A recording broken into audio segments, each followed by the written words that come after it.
Hey, congratulations, you got 500 milliliters of blood.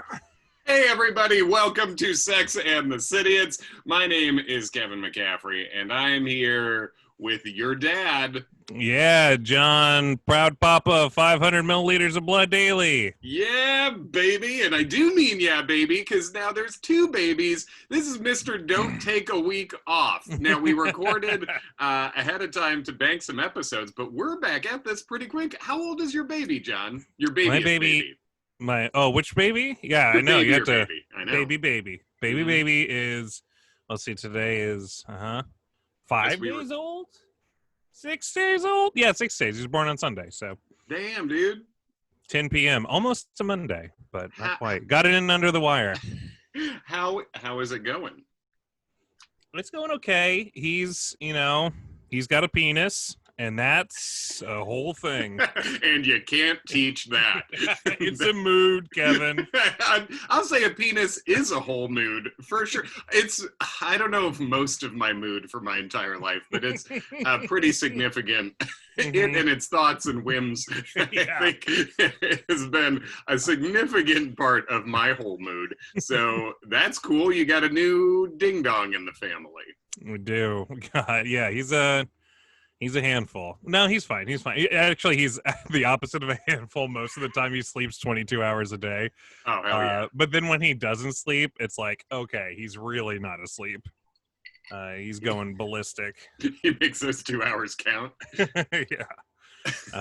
But no, he's a sweetheart. He's a mush. He falls asleep right on you. It's like, it's heartwarming. It's literally heartwarming. He raises your body temperature.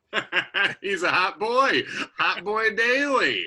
Are you revealing the name publicly? No, he's going to be redacted daily. Redacted daily is cool. I mean, that's a good name.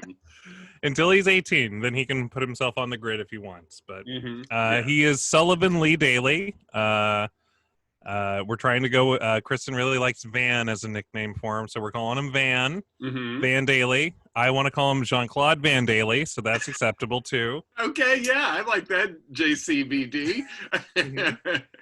Or Sully too. I like Sully, but Van's a preferred nomenclature right now. Okay, Van Daly. So for all of our fans who are making their own baby stuff to send to you, that is you. And our mailing address is just mail it to Sex and the City. It's USA, USA. 1, 2, 3, 4, 5. That is. They'll know where to send it. They'll get it to us, exactly. Well, friggin' welcome back, Big Papa John. And we get. I did eat 40 pizzas in a week. Oh yeah, you are the new Papa John. Actually, Shaq is the new Papa John because Papa John was too racist and he couldn't be Papa John anymore. And now they corrected by that to getting Shaq there, which must make him very mad. They had the Cardinal of Pizzas elect a new Papa, the conclave. When they had the light green pepper-colored smoke come out the top of the building, you knew they had decided on the new Papa John. I'm looking at video of us right now, John. I feel like I look clammy and bad, and that's fine. We've been off from each other for a while, but it's good to be back. Follow us on Instagram at Sex and the Cityets. Follow us on Twitter at Sex Cityets Pod, and we've been getting people writing fun reviews for us lately, and that's a lot of fun too. Maybe I'll read those to you sometime. Wonderful. Yeah. I'll play them at night and when I'm trying to lull my child to sleep. Yeah, it's a lot about Satan, so that's good. Well, his satanic baptism's coming up. So, how does that go? What do they do for that? It's a big production. You got to get black cats. So we're, talking to the black cat dealership in Hicksville. Sure. The dealership. You go just pricing different places out, You don't take the sticker price on the cat. You got to negotiate that down. Don't be a sucker. You got to pay in cash, too, because, they get a break, so they pass it on to you. Yes. This is episode 6.11. This is the Domino Effect. And John, do you want to tell us what this episode was about? Yeah, it's funny we were talking about pizza because this is the one the fans of the show probably remember. It's where Charlotte starts dating a pizza delivery guy. And that's weird because she's already married, but... Yeah, I know you're not supposed to do that. They're fairly clear about the rules, I guess. Yeah, mostly, but she's already, tired of being married. She's she doesn't like being married for very long. That's why she's got 2 divorces, I guess. Yeah. Or just one, right? Yeah, just one divorce. All right, great. Yeah. And then Samantha plays the Bones in Harlem, and then Miranda watches the 2005 Keira Knightley movie about the model turned bounty hunter. I mean, Domino. Now I actually want to see that. That's like I did. The log line sounds like the movie didn't do very well. It didn't get a lot of good reviews, quote unquote. Unlike our podcast, by the way, Yeah. You can rate and review us if you like. If you're a friend of the show, friend of Satan. So scoreboard, Keira Knightley. Scoreboard, we're 5 stars. So we got, honestly, what infuriated me more than our 1-1-star rating as of the time of this recording, someone gave us a 3-star rating, and I think that's genuinely fucked up. I think there's no way you can listen to this podcast and think it's 3 stars. I think it's a 5-star, or I think it's a 1-star. I can see how you'd hate us, but if you like us at all, I think it's a 5. Right. We're polarizing. Yeah. Is what you say. You know what? Maybe we're pedestrian, Kevin. Maybe we're journeyman, workmanlike. I don't think so. I think it's more polarizing. You hate us or you love us. Hate us because you ain't us. Also, we had to watch this not on HBO Go anymore because HBO killed it. Way to nail the rollout on everything, HBO. You really, yeah, made love to the pooch on this one. Whoa. Whoa. Yeah. Now I'm thinking about it, and I like it. And HBO Max, their write-ups of the actual episode, not that yours is incorrect, but the HBO Max write-ups are very HBO Min, if you don't mind me saying. This one, it said Carrie's emotions are stirred. I just want to marinate in what you just said for a minute. I just want people to let it roll around in their mind. Yeah. Savor the flavor. It's good. Yeah. I miss this. Mm-hmm. I want more. All right. Yeah, HBO Min me, baby. HBO Min.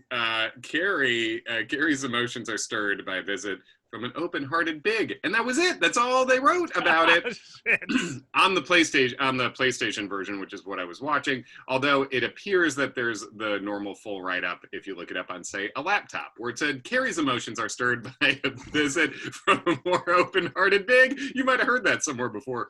Meanwhile, this is the bonus write-up. Meanwhile, Charlotte pins her reproductive hopes on an acclaimed Chinese doctor. Why's he got to be Chinese? Miranda has a run-in with Steve and Robert, parentheses, who patches things up nicely. And Samantha is uncomfortable with the thought of holding hands with Smith. No wordplay there. That's just what happened.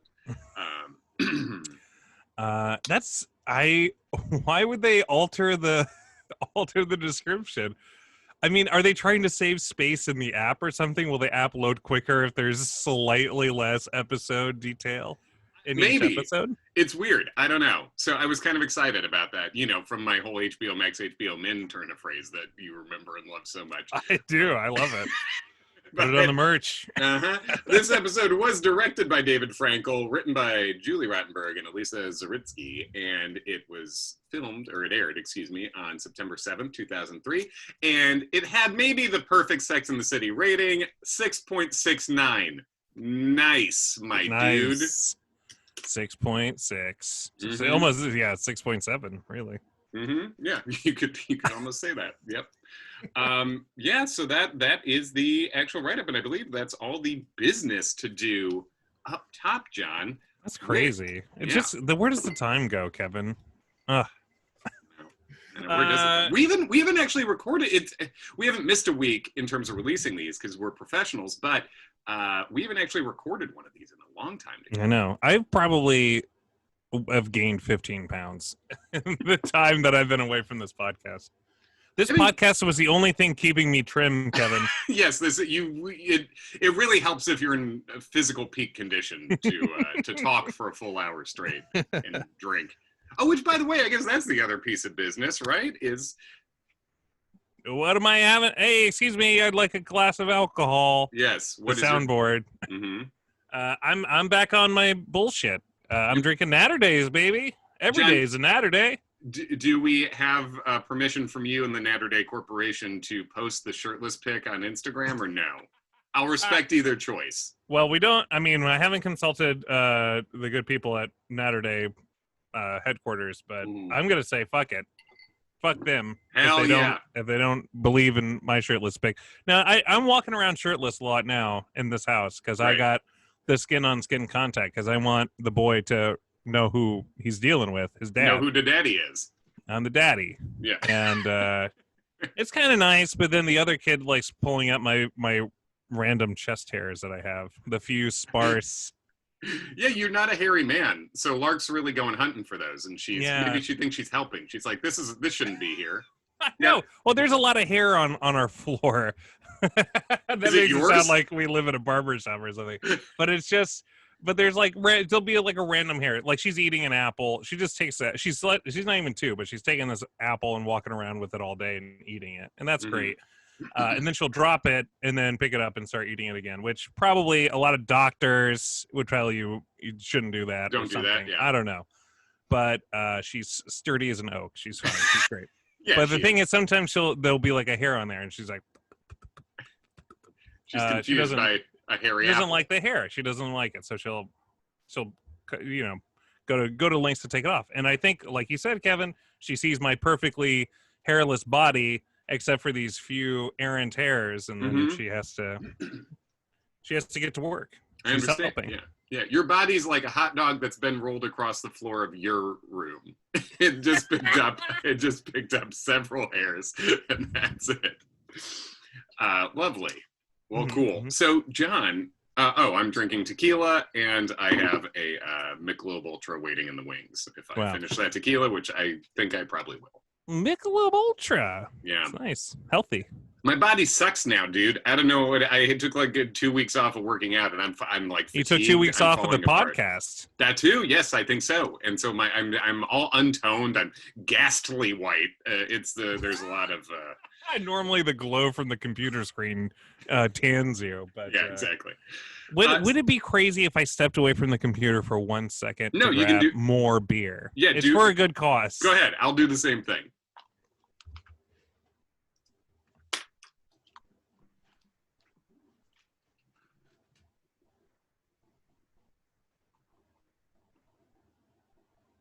Oh, is this that's the guy from the other episode later on? Yeah. I forgot he was in the earlier episodes. Sure. If you hand me the fire ability, that's over. And the Cheetos. Right here. It's like how they call French fries chips.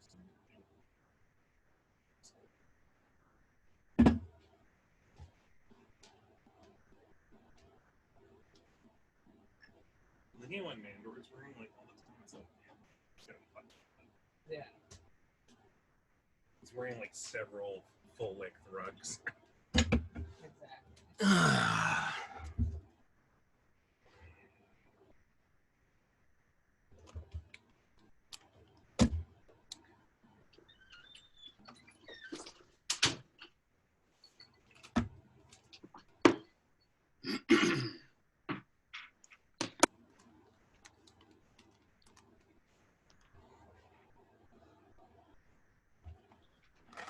Okay, update. I didn't grab more beer. I grabbed 2 more shots of tequila. So I guess that lessens my chances of getting to the Michelob Ultra. But wow. I also want to throw out there that I'm rocking. I'm trying to eat some of these dark chocolate espresso beans. Yeah, to pick myself up for this. Oh, to get jacked up, get your energy levels up. Yeah, well, John, I think I don't feel any rust at all besides physically, and I think we're ready to dive into this. So where do you want to start with this? Back in the big time, baby. Back in the big time. Do we just go? I mean, this is a Carrie episode. And there's a lot of Miranda stuff too, but the other things are pretty quick. So do we just go big and go Carrie right off? Go big and Carrie right off the top? Yeah, let's do that. Feed me off, Daddy. All right, so big. They're just eating dinner. They're eating dinner at a fancy steakhouse. Do you recognize the steakhouse?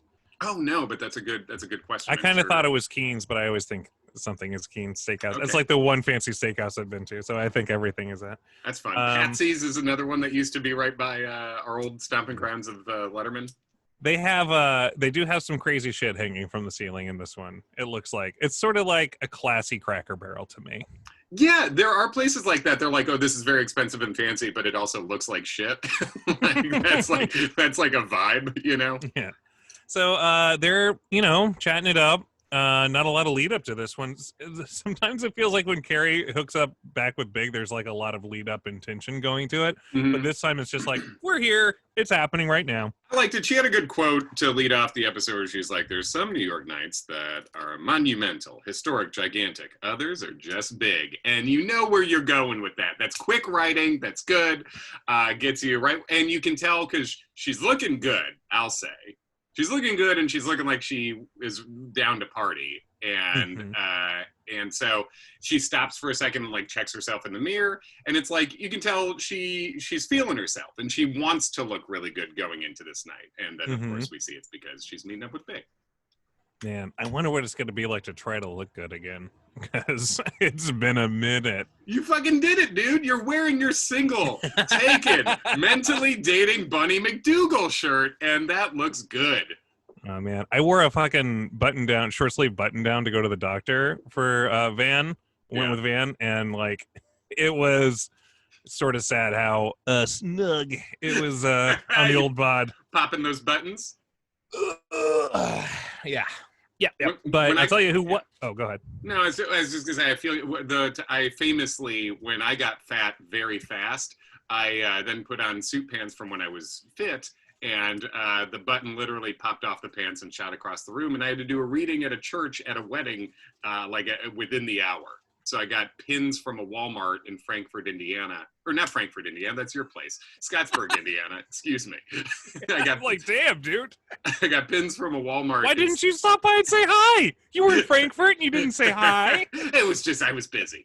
I got pins from a Walmart in Scottsburg, Indiana, and pinned my pants together and put like a too-tight belt around it. I couldn't bend at the waist for a while. Anyway, continue. Oh man. Well, he's not worried, and by he I mean Big is not worried about popping any buttons because he's going to town. He's making love to a ribeye or something. Yeah. He's eating that steak, and she's wondering, she being Carrie, why Big? Why are you here? It's more romantic than that, I guess, than her saying why. I know, that was pretty romantic to me. And he says, because I have a blockage. I've got a problem in the old ticker. And she starts crying because she's sad because he's going to die. But he's not really going to die. It's a routine procedure. 1 million of them are done every day. He's very consoling to her. And he's like, so that means he's like, it's one last steak abrasion before he like can't do it anymore. Can't eat red meat. And I get that. And that's kind of fun to me. That's like, if you're going to have some procedure done that is going to make it so that like, it's now unsafe for you to do certain things that you like, then have a big going out party. And it's kind of nice that he just wanted to eat a big old piece of cow with his best gal, like I dig that.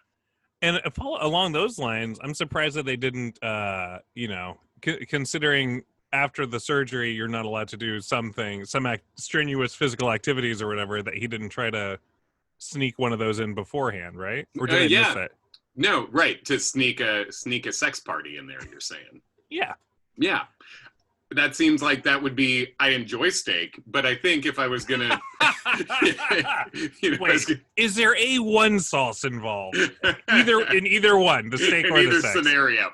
I think that would probably be more my priority to check out. And he's not done with sex forever, but like it's going to be a while, I guess. Right.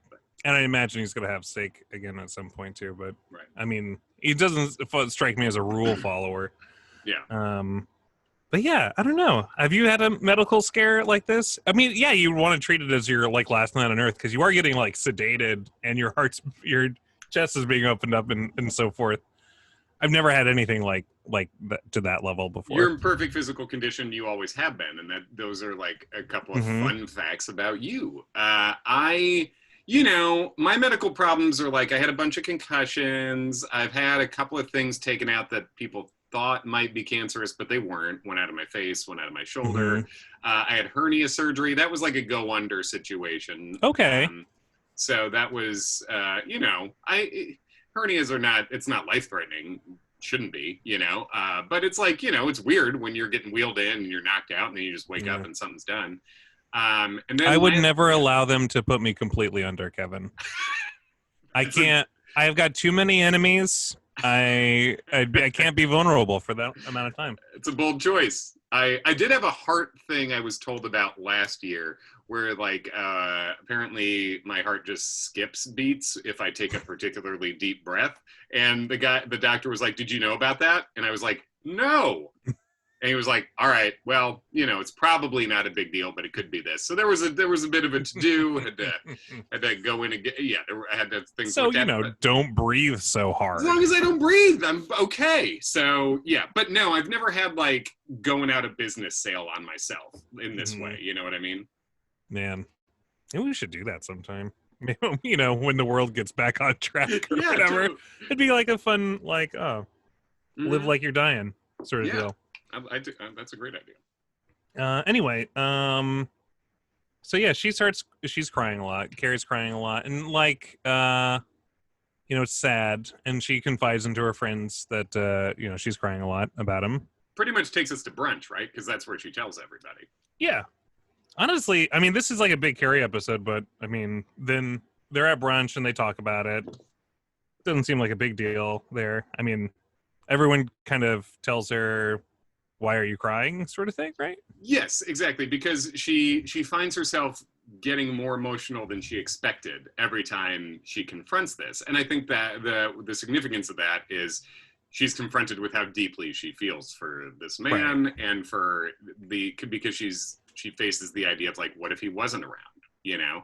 And it really moves her. So I think that's a thing. Like, I mean, your wife just went through labor again. That has to be a similar feeling, I would think, because it's like, it's traumatic.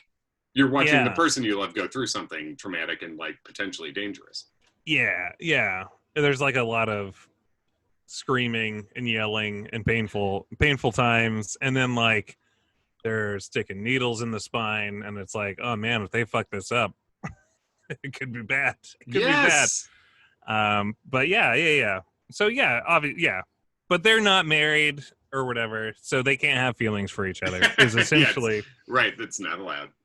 I don't know. It's weird because I feel like in my notes it goes from like, oh yeah, she's crying about it, and the next thing is, you know, she visits them in the hospital. Essentially, like it. Yeah. They just do the damn thing.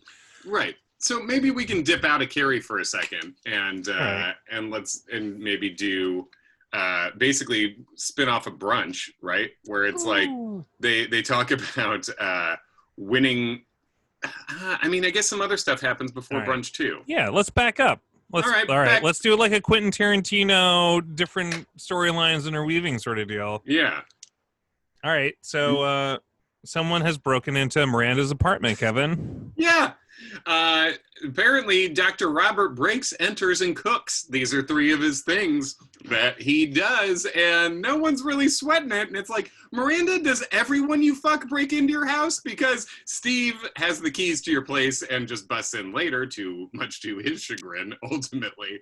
But yeah, like, you kind of shouldn't be okay with this guy just in your house, right? No, someone you did not give a key to, especially like Steve coming into your house. He has keys, so there's some level of, you know, expectation there. But that's fine. I mean, like the nanny, not the nanny, the housekeeper, Magda, who I guess is on board with this premarital sexy time relationship. Doesn't seem like she would be. She was hiding dildos, right?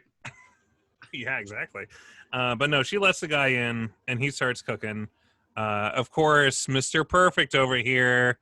A very, I don't know. Do they call him a Mary Sue? Is that? Am I using that term right? You might be. I don't know what that means. A perfect guy, faultless. He's not like a real character. He's just like he's like two-dimensionally great. Yeah. He's like I'm a wealthy doctor who also cooks and who's like hot and cooks and can fuck. Yeah, all this stuff. And I will say, he's making enchiladas. Great. That's good. I like enchiladas. And Miranda, like, she sucks the food off his finger or vice versa? I must have been writing something down. I saw no food sucking. Okay, there was food sucked off the finger, and they were both like, And I just wrote, "That's a no for me, dog." I don't find it sexy to be sucking food off people's fingers or my fingers, but they do, and good for them. She says at one point, I have placemats, because he's like set the table and everything. And I just made a note like, oh, did she have placemats, or did he break into another apartment and steal their placemats? Yeah, exactly. And then he's just like telling her what her diary says, and she's like, "I forgot I even wrote that." This guy's really invaded your privacy. But and he gives we're her the cool with Hope Diamond, and it's like, where'd you even get this? God, you did the whole Thomas Crown affair on your way over here. Yeah, and then he asks Miranda to take a personal day, to take a day off. And she's like, "I never do that." And I thought this was going to be conflict that would lead to the breakup. Honestly, I thought he was going to be like, "Why can't you take a day off?" And she's like, "You're not respecting my career, blah, blah, blah, blah." That's not what happened. She decided to take a personal day, which is very new for her. And That's not, I think it's like something she definitely did not do with Steve, like in an episode or something, right? yeah. Where he was like, stay in bed, and she's like, no, fuck you. Yes. Yeah, exactly. And so then she does stay home, and she's, to put it indelicately, getting railed, and they're railing each other. Yes. Presumably she had the strap on before the scene started. There was just off screen. It was everyone's railing, everyone's having a good personal day. And then Steve comes over unannounced again, using his key, and then I don't know, if I went into my baby mama's apartment and she was having sex with someone that I didn't know, I think I would try to quietly leave, but not our boy Steve. I don't know what he said, but something to the effect of, "Oh, geez," or like, "Wow," something Gee crazy. Willikers, mister. Yeah. Howdy doody. And yeah. It's God. I mean, I guess the best case scenario for Steve not being a pervert is he thought she was being attacked or something, and when I don't know, but he didn't like I thought he was gonna like jump the guy or something, right? But I he also instead thought that. jumped himself by turning tail and running away in a weird like instead of just backing away, he takes a U-turn into the door jam. Yes. And then he says some hilarious stuff. "I'm seeing spots," is one thing he said, which is like, Steve, are you a cartoon cat from the 50s? Yeah. Like, what is happening with you? Yeah. Are you a newsie? Yeah. And then Miranda's like, "Oh, this is my boyfriend, Robert. Is it weird to call you my boyfriend?" And Robert's like, "No, I kind of like it." And that was funny. Well, he's just, still clearly bonered up. He put pants on, but it doesn't go away that fast. And some fucking insight from a dude here. It's not like he's walking around the apartment with like sweatpants on and his dick's just pointing north. So while he's putting a tampon up the guy's nose, it's very fun. It's a funny scene, and Robert's being very casual about like, "No, I kind of like that, babe." Meanwhile, he's bonered up and fixing this man who wasn't cucked, but like, if time travel was a thing, he could be cucked. He's seeing someone that he has hooked up with to the point of a child. Yeah. Like having sex with someone else. So that's whatever. That's a lot of fun. And that takes us to, I don't know if it's the clip of the week, but it's a clip that's pretty fun from brunch. So I'm going to play that right now.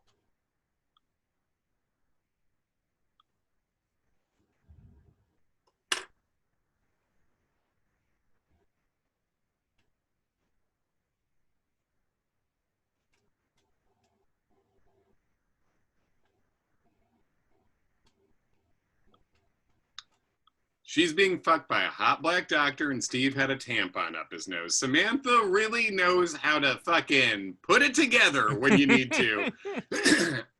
So yeah, she's telling the gals at brunch about that situation. Yeah. I mean, they really designed it to be as pathetic as possible. I mean, like, Steve's got a girlfriend, so it's fine. So, it's not like a total. It's not like he's been pining after this woman for so long. By this woman, I mean Miranda. Yeah, he's not like pathetic. Like Right. he's doing okay too, but this was a pathetic scenario. Oh, and absolutely. and then they talk about like when basically you won, Miranda, and and Miranda was like, yeah, I there was part of me that I'm not super proud of that wanted him to know I was doing well, which made me want to ask you, John, a John question. Have you ever been a guy who like cared about what an ex thinks or wanted an ex to see you doing well? No, probably not. I think the fewer interactions, the better.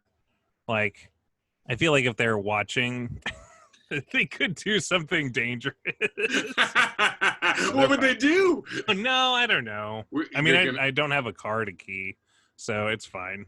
Yeah, they can't go full that Carrie Underwood song on you. Take a bust out the headlights and Well, I know one of them did key an ex's car, so it's like. One of the people on the show? No, one of the people I dated. Whoa, okay, that's fun. I feel like I think the girls I've dated or like quasi dated have, I guess, mostly been pretty chill chicks. I think the only person that I know that they've accosted is me, going through the list, I think, and fine. I think that's average, Yeah, sure. Accost me, daddy. Yeah. Accost me, daddy.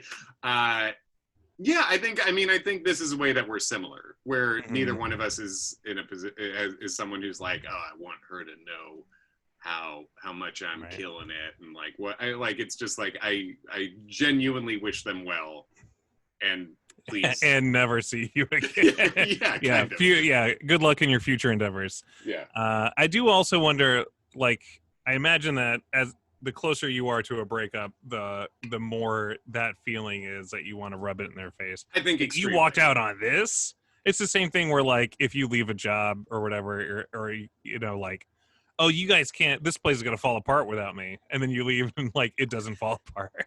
Everyone's like, fuck.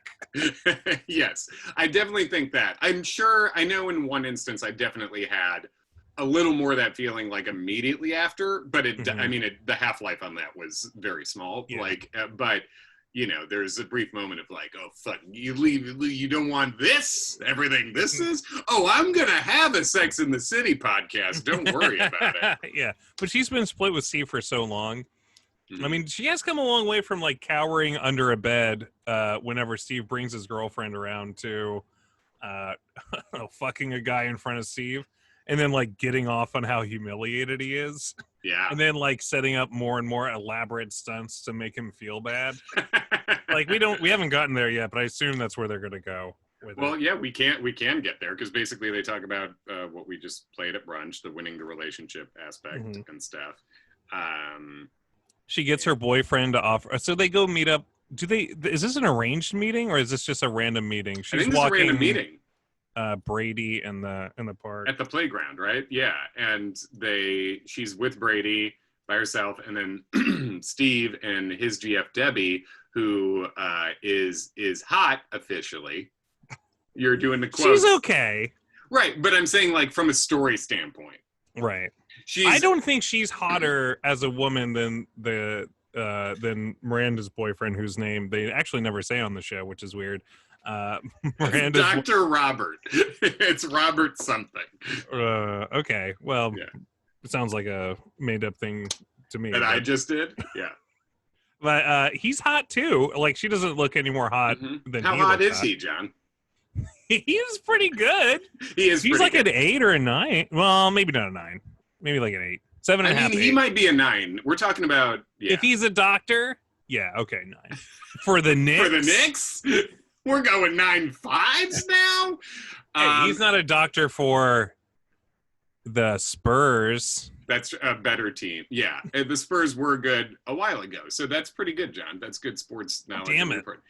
But that reminds me, I'm going to read a quick review that we had. Please do review us if you enjoy the show. Give us a rating review. It helps us out.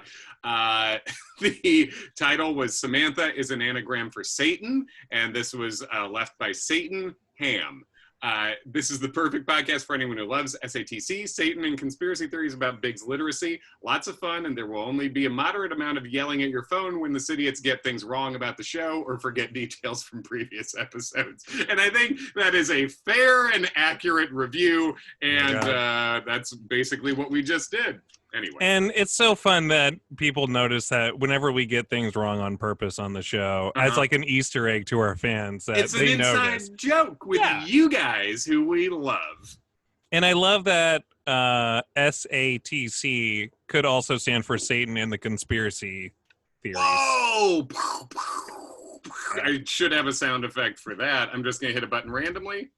It was the ham button, which is perfect. It was Satan ham. Holy shit. God dang. Thanks, Satan. Let's move on. That was... Yeah, they're in the park, and she sees smoking hot Steve's girlfriend, and she trips over the carriage and hits the deck, and that's fine. And she finally meets this lady, and it's going okay, whatever. She's nice. Everyone's nice. Everyone's pleasant. And then the doctor comes by and is like, "Are you okay? It looks like you fucked yourself up." And then she doesn't want his help. So it's like she's actually like worse than Steve in some way, because Steve, when he injured himself, he took the doctor's help from a fully engorged naked doctor. Yeah, bonered up dude. Still wet. Certainly still wet. Yep. Certainly. And I just wrote down brutal. I think it was an interesting director's choice, David Frankel, but it did help the scene. As she fell, when she was saying hi to Debbie, you could see her underwear when she fell, and it was like not hot lady underwear, you know what I mean? It was, and this is no mom offense, but you know what I mean when I say it's like mom underwear. It's just normal literal ass underwear is what was happening. And I think that was all. Meanwhile, Steve's GF is walking up like she is a dancer for the Knicks or something, you know.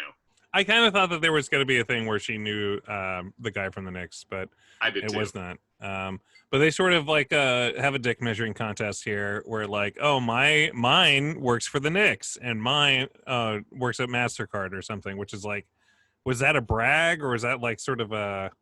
Yeah, I think it was the voiceover talked about them needling each other, and I was like, you know, Miranda needled Steve a little bit, but Steve didn't really needle Miranda. He basically, when she said what her boyfriend's job was, he said what his girlfriend's job was, which I would say could also just be him being like, and I'm proud of her too, you know? Like, I don't think he thought MasterCard was gonna win, you know? It was funny when Miranda's like, and I have a MasterCard. Good conversation, straight up good awkward conversation. But I think that tells you something when Miranda's feeling a little insecure and trying to like sell her boyfriend to these people.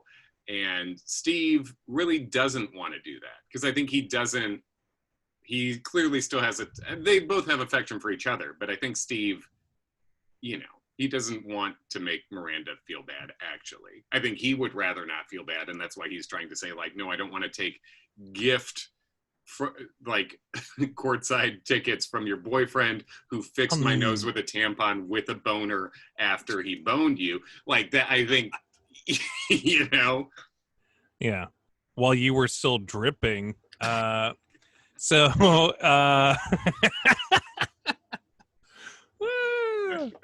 I have no idea what you're playing, but I know you love the word dripping, Kevin. So. I just threw the armadillo soundbite in there. Yeah, we really got to figure out a way for you to hear these. It'd be so much more fun. I'll never understand this compulsion not to take gifts from people. I know you've made that point in previous podcasts where your thing is you take the thing. It's courtside seats. It is funny where it's like, oh, we sit up way up high. What are they called? When his girlfriend's talking, he's like, nosebleed seats. Oh, he had a nosebleed. That sounds clever. But Julie and Alyssa, I must say, there's a lot of like really tight writing in this episode, I think. So really good job by them. But yeah, take the courtside seats. Why not? Yeah. No, I agree. Well, I think that's actually... You get to prove that you're the bigger guy, too, in this. Yeah, probably not bigger, but at least, you're a man of some size. You're the size not matters guy. Yeah. And I think, honestly, that is just being more of a man about it. Like, just act like it's no big deal. Just be like, oh, man, that's great. Thanks, dude. Boom. You're done. You're out of the conversation, and you get a good game, and you get to take your hot girlfriend to a game with really good seats. You'd be like, "Thanks, bro," and then you go home with that with said hot girlfriend. So I think that maybe he's afraid like Spike Lee's going to take his new girlfriend. Maybe he's just afraid new guys are just going to keep stealing his girlfriend. New Spike people Lee- associated with the Knicks. Spike Lee might be the only man smaller than Steve, and worse at basketball, I think, too. It's weird to me. I mean, I don't know. It shouldn't be weird that people who are terrible at a sport love the sport, but like, it's weird to me that Spike Lee loves basketball that much. And like, I think there's no world in which I wouldn't beat Spike Lee 11-0 in a one-on-one game. You know what I mean? Go. Like, you know, Are you listening, Spike Lee? Am I calling out Spike Lee for charity? Yeah. A charity game between Kevin and Spike Lee? And I want Reggie Miller courtside to make the choke sign at him every time. Oh, man. All right. So yeah, so that's the meeting, and then I guess we can just finish up Miranda's storyline, right?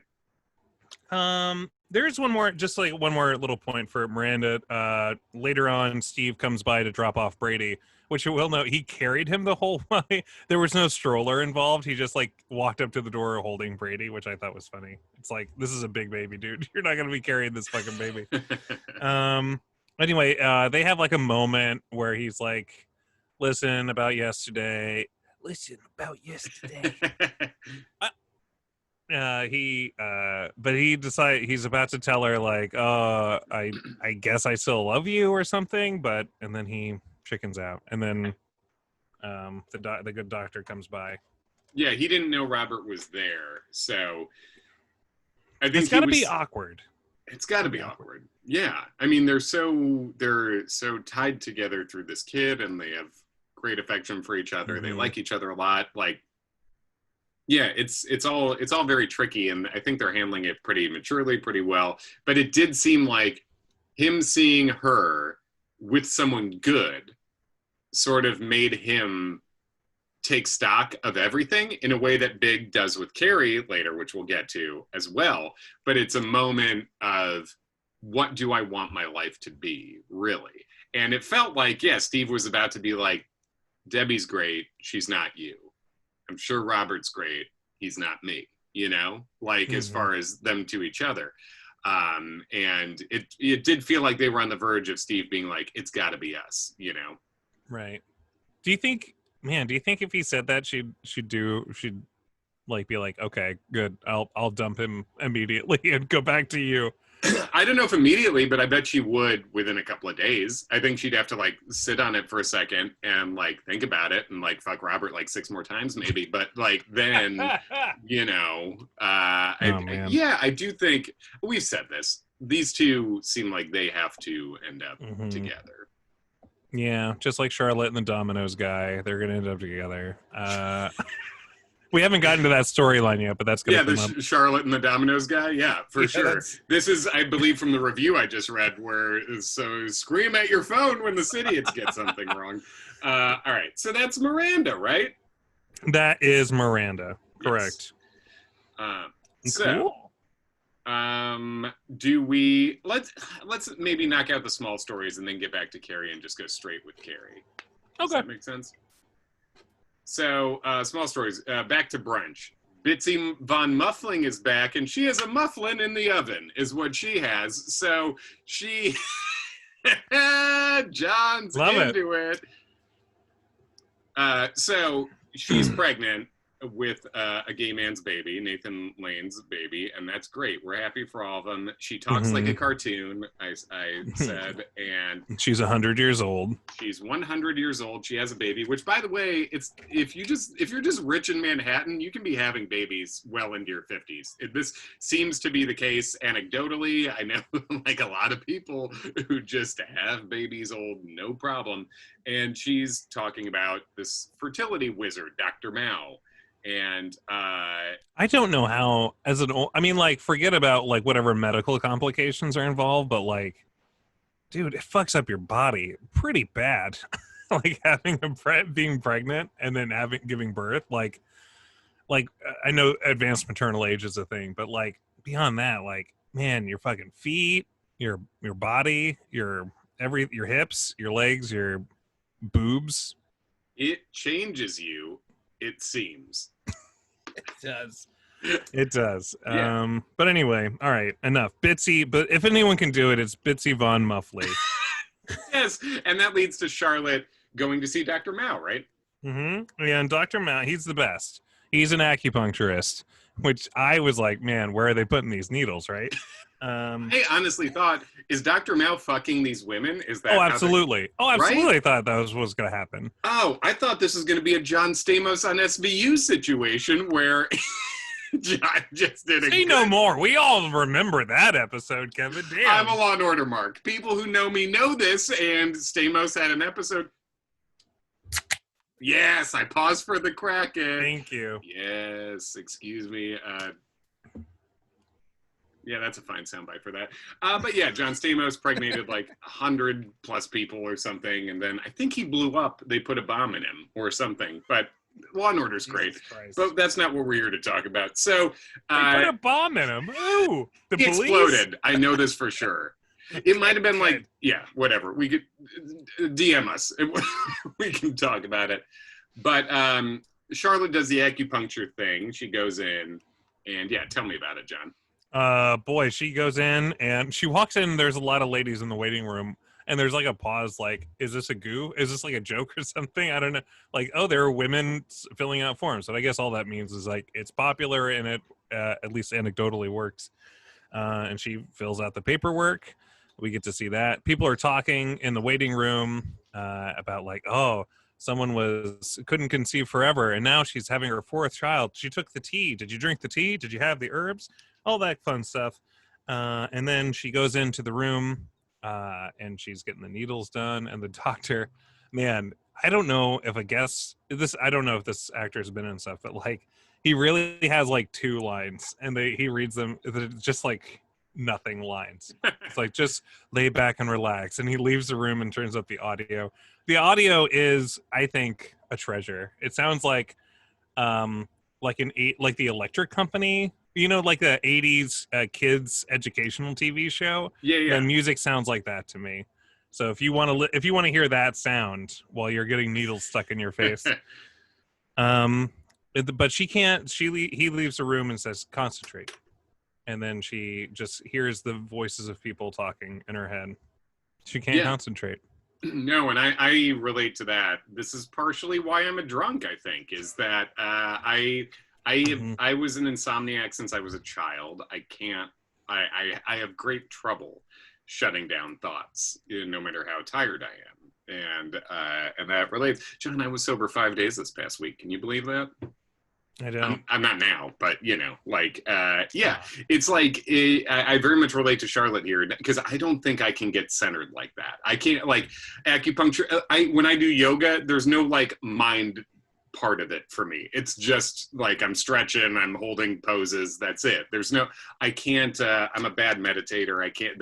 None of this shit works for me. So I very much relate to Charlotte here. You're making a lot of faces. When I do yoga, listen to you. I do yoga.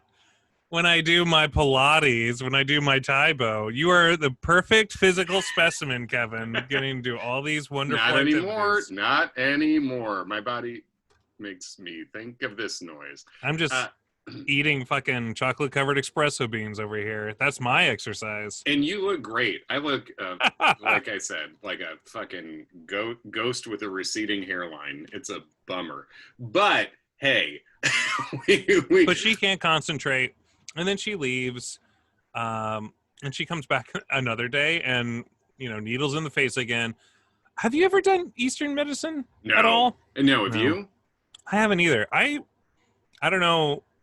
For some reason in my mind it doesn't work, but maybe it does. Is that because work? like medically it doesn't? Yeah. I mean, I'm sure there's some things that do. And here's the thing with like placebos and stuff like that. If it works, it works. So like if something made you think something worked and then that made you feel better, correct, it worked. I'm all about that. Great. Mm-hmm. But yeah, I don't, and I think because I don't have the ability to buy into shit like this, I think that blocks me from letting it work in any way that it might, I wonder if it's just like I've never needed anything physically done so desperately. Like, if you have like chronic pain or something, like you'll try anything, sort of, Right. and then if it works, then that's great. But it's never. It seems like acupuncture, if it worked consistently, it wouldn't be the last line of sort of defense. Right. It would funnel up to Yeah, something yeah. that you did All more. right, so yeah, here. Oh, you're having pain. Go to the acupuncturist. If that doesn't work, here's some oxytocin, or not oxytocin, oxycontin. Sure. Yeah, which is, I'll say, also not great, but makes you feel a type of way. So, yeah. John, what's your signature fruit? That's a totally different question, but I know. I wrote that down too. Yeah. The New York. If New York signature fruit's the apple. Yeah.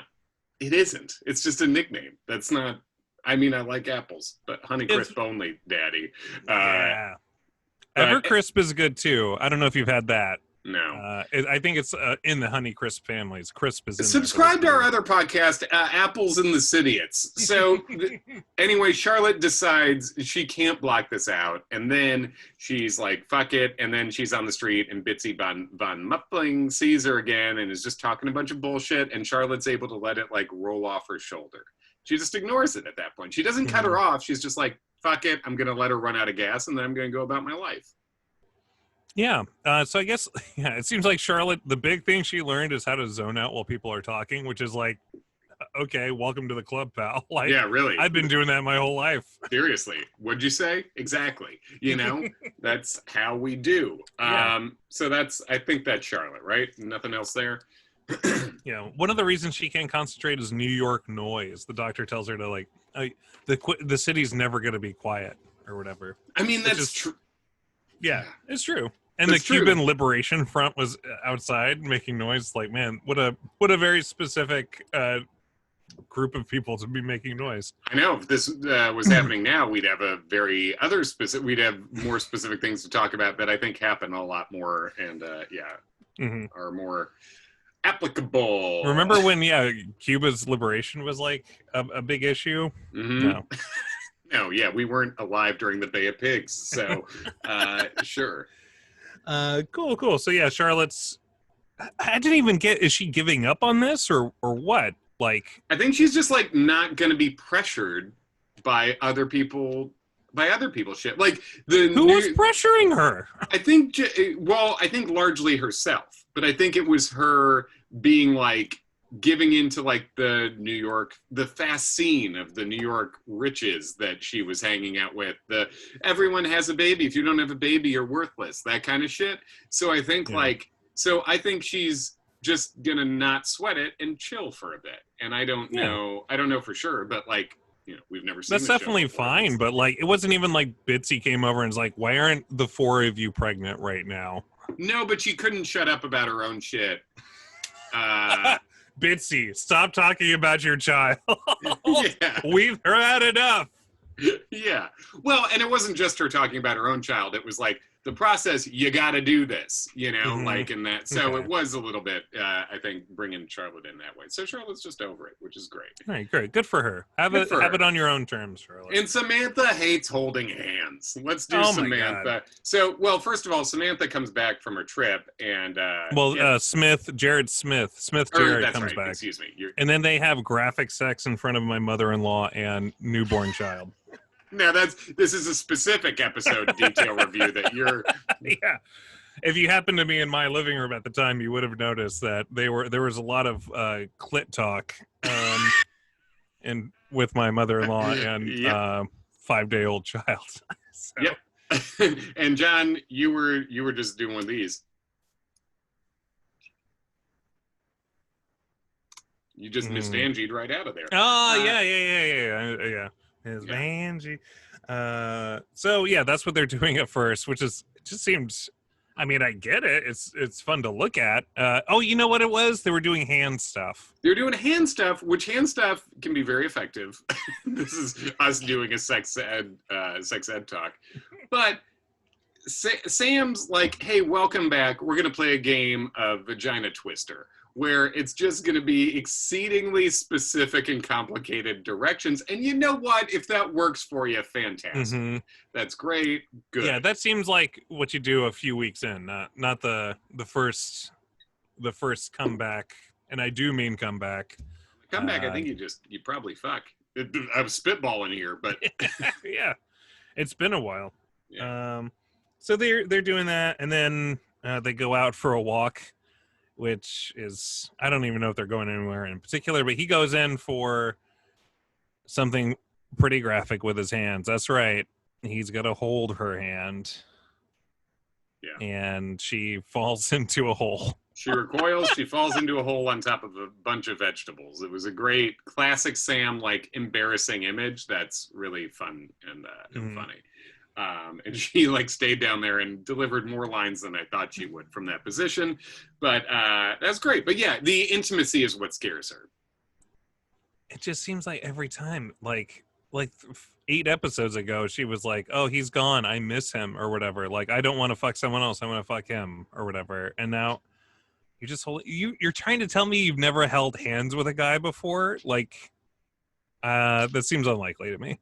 Yeah, well, and one of the best quotes, another thing I was considering for the clip to play, was Smith just being like, "Samantha, I like you, you like me, cut the shit, fucking hold my hand," you know? Like, which is a great point. And Smith is the one guy she's ever been with who, it's funny because he's, you know, he makes his career as he's an actor and, like, you know, a model now and all that stuff. But he's the least bullshit guy she's ever been with. And maybe, and I guess you'd throw Harry in the mix there, but like that any of these women has ever been with. Smith's just like, I like you. What the fuck? You know, like, let's like each other. It does seem like she responds well to his directness in that moment. I also like when, so she falls down and lands in a bunch of broccoli, and that's funny. She got a lot of broccoli over her vag, sort of deal. Sort of, you know, one of those classic deals. And then later on, she's telling Carrie about this, another walk and talk, her and Carrie. I just have to say, Carrie's hat is fucking wonderful. Dude, I took a photo of it, and I was like, Carrie has joined the NBA bubble in Disneyland. Disney World, excuse me. But she is wearing a basketball jersey. One of those, like, generic, like, this is a style thing. It's not an actual team's jersey, but she's number 14, I think. And then a hat that's just like, it's one of those styles. She's a fucking conehead, and she's trying to hide it with this hat. Yeah, we are from France, right? Yeah, exactly. That kind of conehead. Yeah. No, it's just funny. And then she just ends up holding the guy's hand, I guess. Nothing else happens on that front. And then they move forward a little bit. In theory, you've beat the drum correctly, I think, where it's just like they just sort of keep hitting reset on Sam's character, kind of. And I think you've pointed it out in a very good way, which is like, yeah, they do, where she keeps having growth and then it goes away and you start a new episode. I guess is one way to keep a series going too. But right. But yeah, I mean, at least you change the character. Like, is she gonna, like, we seem fairly certain that Charlotte's gonna end up with the Domino's pizza guy, and Charlotte and Miranda and Steve, and spoiler alert, but I would say even Carrie and Big. I would put my money on Big at this point. But is Sam gonna end up with fucking Jared Smith or? So you're saying you think in this episode the men? Well, I mean, I guess Miranda and Steve. I don't think she's gonna end up with Jared Smith. That's what I would say. Even though we're close to the finish line, I don't think it's going to happen. It makes me sad thinking about how close we are to the end of the series. But let's put that off Evan, for now. Thank you for opening your heart to me. You're welcome. I just will try not to breathe too deeply, otherwise it might stop. Cool way to live. But let's get back to Carrie and close with Carrie. So she does find Big in his hospital bed. She goes to visit him after the procedure. And he's being very frail. He is being frail. He's being a total weak-ass kitten in there. And she goes in and she's distraught. And then she goes to console him. And then he's like, surprise, motherfucker! Maybe my favorite soundbite you've hit me with is that one. But yeah, he pulls a real surprise motherfucker, and he gets very giggly, which I thought was fun. And they are like, they're good at being silly together. They're good at, when they're at their best, they're good at cutting the bullshit and just be, you know, they're just two people who like do get along. You know, they do have a particular, specific chemistry between them. Yeah. And Carrie sees, you know, like this nurse comes in to deal with Big and he's like, oh, my favorite. And she's like, he says that to all the nurses. And Carrie was like, yeah, you can bet on that. You know, that's this. It's just He was also getting a little handsy with that nurse, I thought. Oh, I didn't see that, but I believe it. He like grabbed her wrist and hand or something. It was like, okay, Big. Okay. Cool it. Cool it. But yeah, they're talking and like he's fine. He's pretty fine. And she's sitting in the chair at the hospital room and everything's fine. And then like the nurse goes to put a pillow behind his back. And then he's like wincing because he has to actually sit up. He's for real wincing. And then she starts crying again. And that's it's sad. There she goes again. Old waterworks is what Big says. And I get it because Big's probably never had anyone care about him before, understandably. Here we go. Here, who turned on the sprinklers? Yes. So they do that, and then eventually, I think, stop me if I'm missing anything, but then Big ends up at the Four Seasons, I guess? Right. Carrie tries to call him at the hospital, and he checks out without, I guess, notifying her. And I thought he was just going to fucking leave town again. Like, Uh-oh.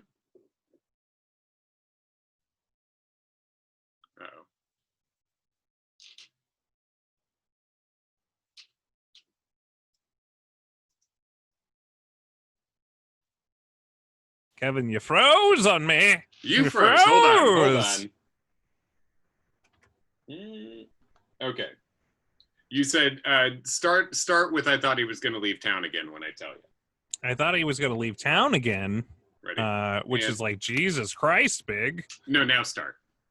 No, now start. Now you thought he was going to leave town again. I thought he was going to leave town again, which is like, Jesus Christ, Big. To have a heart. I shouldn't say that. I mean, that's dumb. But anyway, I think they actually said that line in the thing. Yeah. But he did not leave town, so that's good. Didn't leave a forwarding address or anything, which is bad. But like, Carrie is nothing to him. I guess just a friend. She doesn't need to be kept aware of his whereabouts at all time. Right. I mean, she doesn't officially, but like, if they're not playing these coy games about like, we're not this official, and she does say like, because the nurse assumes that they're married, and she's like, no, that's I'm not his wife, or whatever she says. You know, like, you're the most important people to each other. So, you know, whatever you want to call it. Is it weird that, because sometimes like when people who I know that lived in New York City and then moved away and come back to visit, sometimes it's like, man, they have to split their time between like everyone they know in New York, like all their old friends that still live here. So it's like you only get a couple hours with them at a time, maybe. Right. Like Big surely knows fucking hundreds of people. But he knows hundreds of people, but how many of those people does he actually care about, and vice versa, right? I think that's a thing with a lot of workaholic, you know, super rich, powerful types is like, well, yeah, you know a lot of people. There's a lot of people you could have a meal with, but does anyone give a fuck about you? Who do you give a fuck about? And I think he has very few of those people in his life. What if he was like, oh, yeah, I'm back in town. Sorry, I can only hang out with you for a little bit. I actually told Aiden I'd go hang out with him. Aiden and I got along really well after our muddy basketball fight. You know, that really bonded us. And I just want to go over to Aiden's and tell him I could reach her, but or no, it's the other thing. She could reach me, I couldn't reach her. Yeah. And then just repeat that a million times. It's an inside joke we have together. Yeah. He's at the Four Seasons. She tracks him down because, like, if he's not at the hospital, he's at the Four Seasons. I've never been to the Four Seasons, Kevin. I guess it's a good hotel. I don't know. I've been to a lot of good hotels. I've not been to Four Seasons, though. But it's like, it is, Four Seasons also strikes me as the kind of hotel, like a Ritz-Carlton, that this guy would go to. It's just like the big names, the big chains. That maybe he has like a membership reward system that he's got a lot of points. Yeah, you can get a free spinach dip. You know, he loves his dip. Kevin, let's for one of our episodes, we'll go stay at the Four Seasons together. I would love that. And we'll have to flip a coin to see who dresses up like a candy striper. Okay, well, either way, I'm gonna like it because Carrie looked great as a candy striper. She came and she discarded her trench coats and she was wearing like a sexy candy striper outfit. And Big was like, I can't do that either because when you see an outfit like that, you're like, oh, well, the point of that outfit is it's soon coming off, right? Mm-hmm. But it was just like cute and playful, and she like understood that we're not doing it, and. Do you think she understood that before they showed up? Before she showed up? I think that's why she brought dominoes and shit. I don't know, it's so crazy, man. That's bad. I think if I was like, man, it's the fucking one day I can't have sex or whatever, and then someone shows up and is like, hey, look how fucking hot I look, dude. I'm like, God damn it. Why would you do this to me? I think that's fair. This is going to be one of our rare disagreements. I think it's never bad to look sexy. We do have a soundbite, obviously. Mm-hmm. What a brave but daring thing for you to say. I know. Well, I think if we're going to play board games, it's fun for you to look sexy. And I'm saying that to you, but I'm also saying that to anyone. You know, Mm-hmm. It's just like, it's a cute, I thought she was fun and it was cute and playful. And she's like, I'm going to take care of you. Here's the dominoes. And now it's like, all right, you're playing dominoes with a cute lady, you know, like right. That's cool. Well, also like she pulls out the dominoes and he's like, oh, should I just kill myself now? Which is like big slam on dominoes. Well, by the way. I guess, yes. But also he was like, do you want to just take that thing off and kill me now? Like kill me with your bod, basically. Oh, okay. You know, instead of that. So, yeah. Also, they keep referring to domino. The way they're playing, this isn't a board game. This isn't a game. This is like a physical activity. It's not. There's no game. They're just stacking dominoes in a.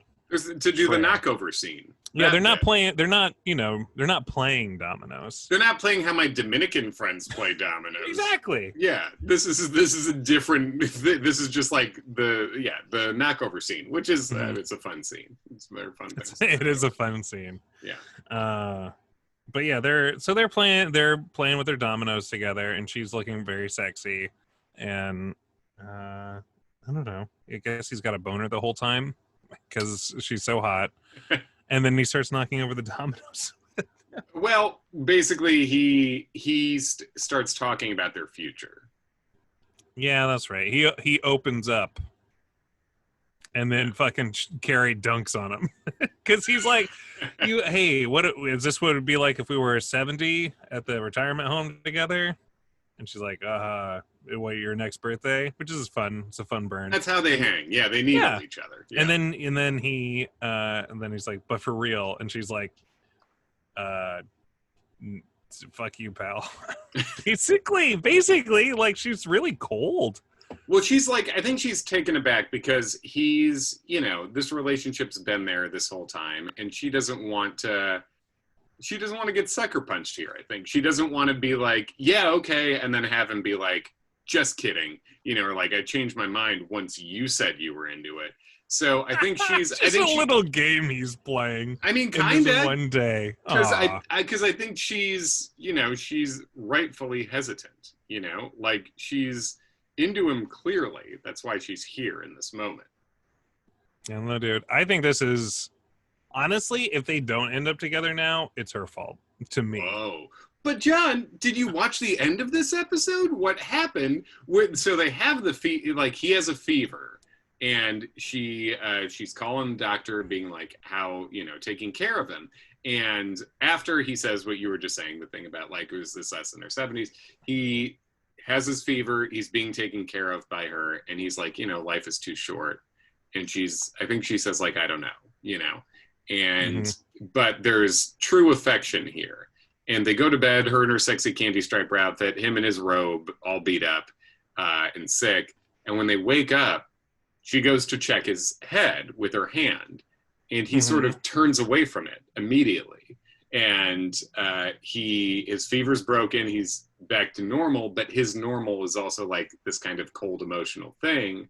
And Carrie says, it was a shift imperceptible to anyone but me. I'm surprised you even noticed it, Kevin. It was so imperceptible. I know, it was actually pretty perceptible, I think, Yes. to anyone who is watching the show. And then just to fucking make it clear, on his way to the shitter, he knocks over the dominoes. Like, okay, we get it. Right. I'm an asshole. If my temperature is under 100 degrees, I'm a piece of shit, basically. And she's like, I don't know if his heart had closed. If I didn't know if it would open another 5 years, but I knew myself enough to know that that's not enough for me. So yeah, I think like that right there shows you why Carrie's right to be hesitant. No. Well, she dunked on him. She dunked on him. She said a dunk on. I didn't think it was a full dunk. She said, like, you. First of all, she said he's 69 years old, and while the sexiest age possible. Yes, and the rating this show got, basically. He was like, hey, this is for real though, and she was like, pass. No. I don't think that's what she said though. That's what do you? Well, they didn't like. She wasn't like, yeah, of course. Let's get together. Let's hammer out the details of her life now. Right, but I don't think it's necessarily on her to suddenly, at his whim of being like, we should be together, with considering their whole history and how many starts and stops they've had. I think it's totally fair for her to be like, I need a minute, you know, like she does love him and he loves her.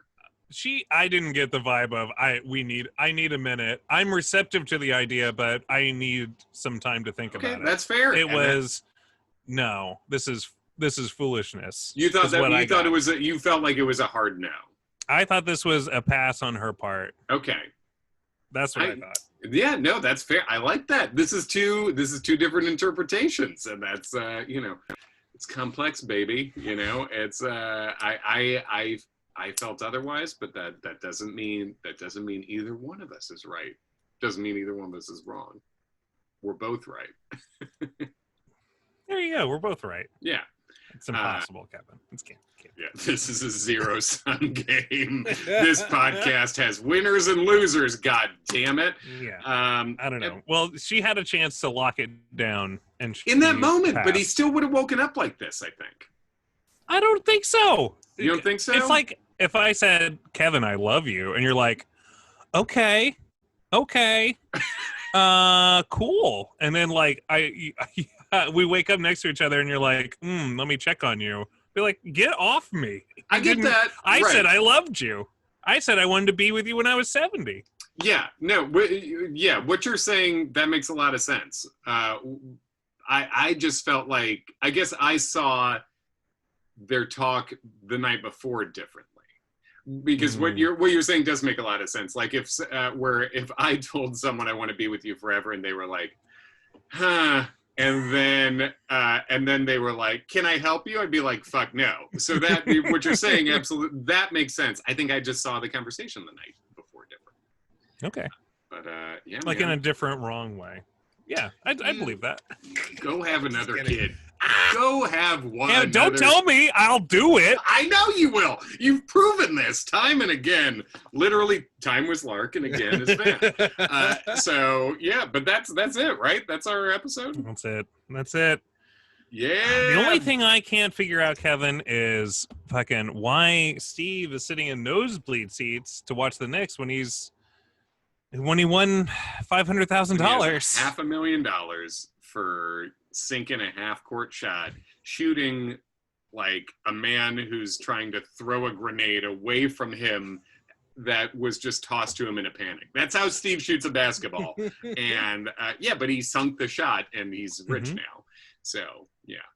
I guess $500,000 in Manhattan wouldn't last you too long. No, that's the equivalent. I've lived in Indiana and Manhattan. I feel like $500,000 in Manhattan is, I don't know, might be $100,000. Yeah, it's still good to have. Yeah, but it's different. Cool. Well, thanks for listening, everybody. John, thank you for coming back so quick. Oh my goodness. Thank you, Kevin, for having me, or for being there for me, or opening your heart to me. John, open your heart to me. We'll get sued by Madonna.